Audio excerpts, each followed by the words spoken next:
Paano mag-transfer ng pera from Security Bank to GCash?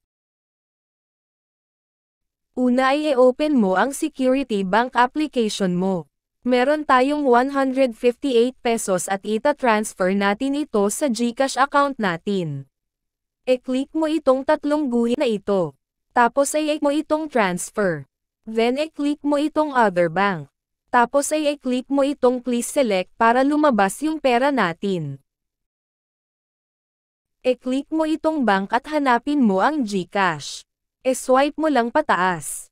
Select mo kapag nakita mo na. Ilagay mo dito yung name mo sa GCash mo. Ilagay mo dito yung number ng GCash mo. Ilagay mo dito kung magkano ang ita-transfer mo. Then lagyan mo lang itong remarks. Then i-on mo lang ito. Pagkatapos ay i-submit mo na. Tapos ay ilagay mo lang yung 4-digit code na mare-receive mo sa SMS mo. Then i-double check mo ito bago mo pindutin ang confirm.